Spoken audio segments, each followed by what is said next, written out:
ஏம்மா ஆமாம்மா பார்த்து வாங்கம்மா, அப்புறம் இங்கேயும் விழுந்து வச்சிடாதீங்க. எல்லாம் போய் அந்த சேரில் உட்காருங்க, ஏதாவது வாங்கி சாப்பிடுவோம், சாப்பிட்டுட்டு அப்புறம் சுற்றி பார்ப்போம். சாப்பிட்டேன். ஏண்டி விலையில அதிகமாக சொல்ல போகிறாங்கடி? ஏம்மா வேலை அதிகமாக தான் சொல்லுவாங்க, ஒரு நாள் சாப்பிட்டா ஒன்றும் தப்பு இல்லை. ஏண்டி இதுக்கு பேர் என்னடி? எல்லாம் தெரியுதுன்னா எல்லாமே ஏன்டி கேட்டுட்டு இருப்பாளுங்க. இப்போ என்ன சொல்கிறது, இதுக்கு பேர் ஃபுட் கார்ட்டு. இந்த ஃப்ளிப்கார்ட் இருக்குல்ல, அந்த மாதிரி சாப்பாடு இருக்கிறனால ஃபுட் கார்ட்டு. ஆ சரி சரி சரி, என்ன உட்காருங்க. ஆமாம் ஆமாம் உட்காருங்க, இதெல்லாம் சேரை தூக்கிட்டு போயிடுவாங்க. சேரை எதுக்கிட்டி தூக்குவாங்க? ஆமாம் இங்கே அப்படி தான் பண்ணுவாங்க, சாப்பிட சாப்பிட எப்படா சேர் கிடைக்கும் அப்படின்னு பார்த்துக்கிட்டே இருப்பாங்க. சேரு நம்ம எந்திரிச்சு இந்த பக்கம் போய் ஏதாவது வாங்கிட்டு வரதுக்குள்ளே சேர் தூக்கிட்டு போயிடுவாங்க. ஆமாம் சேர் பத்திரம். ஆத்தாடி சேர் கிளம்பானீங்க. ஃப்ரீயா தானடி இருக்கு? என்னமோ இன்னைக்கு ஃப்ரீயாக இருக்குது, எல்லா நாளும் ஃப்ரீயாலாம் இருக்காது, இங்கே தான் கூட்டம் அலமோதும். சரி யார் யாருக்கு என்ன வேணும்னு சொல்லுங்கள், பீஸா பர்கர் அப்புறம் என்ன வேணும்? இப்போ பீஸா பர்கர் அதெல்லாம் எனக்கு வேணுமா? சீச்சு இந்த பூரி செட்டு வேணும், பூரி செட்டு கிடைக்குமா? ஐயோ அம்மா அதெல்லாம் இங்கே கிடைக்காது. அப்புறம் என்னத்துக்கு இங்கே வந்து உட்காந்துருக்குங்க? எதையோ தின்னுபிட்டு வாங்கடி போய் சுற்றி பார்க்கலாம். ஆமாடி, ஏதோ டீயோ காப்பியோ ஜூஸோ வாங்கிட்டு குடிச்சிட்டு போவோம். கடவுளே, இதுங்களை நான் கூப்பிட்டு வந்தது பெரிய தப்பு.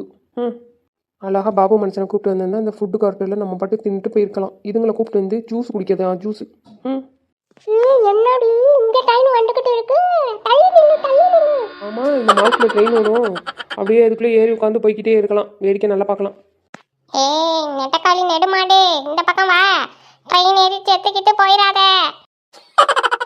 ஏண்டி இதில் போகலாமா? நான் போகணும்.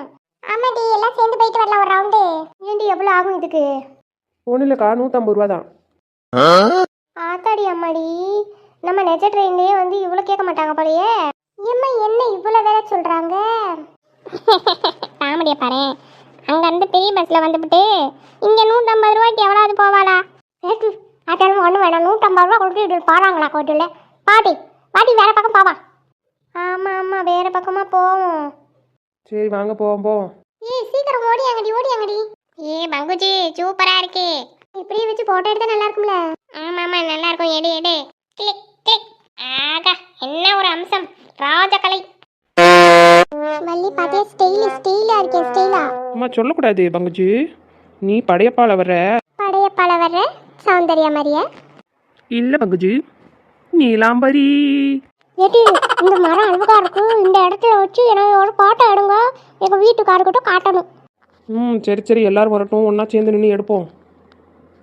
எங்கிட்ட அவளுகளை இன்னும் காணோம். அவளுக்கு எங்க எந்த பராக்கு பாட்டுட்டு ஆட்டிக்கிட்டு வராளுங்க, டுங்குன்னு. தங்கச்சி ஏன் மூஞ்சி எப்படி வச்சிருக்க? அவன் அழகை பார்த்து பொறாம பட்டு அப்படி சொல்லிக்கிட்டு இருக்கா. நீ சௌந்தர்யா மாதிரி அழகா இருக்கட்டி. என்ன சௌந்தர்யா கொஞ்சம் பூசின மாதிரி இருக்கிற மாதிரி இருக்கு. பாங்கடி குறுக்குகளா?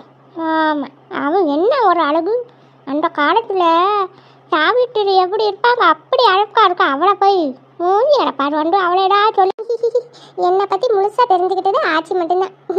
இவளுக்கு என்ன தெரியும்? எல்லாமே பிட்ட போட்டுருச்சு. ஆமாட்டி. ஏ பாத்திமாக்கா, ஏ லட்சுமியோ, சீக்கிரம் வா, வீட்டுக்கு போகணும், நேரமாச்சு. சரி சீக்கிரம் வாங்க, எக்ஸ்மஸ் ட்ரீ கிட்ட நின்று ஃபோட்டோ எடுத்துகிட்டு போவான். ஏண்டி என்னமோ ஒன்று வந்து நீ போட்டோ எடுத்துகிட்டு போன வாங்கட்டி. அதுக்கு பேரு கிறிஸ்மஸ் ட்ரீ. சரி என்னமோ ஒன்று ஆத்தா, நீ தான் பெரிய படிப்பாளி, வந்து நில்லுங்க, நம்ம கூட்டம் பூரா ஒரு செல்ஃபி எடுத்துக்குவோம்.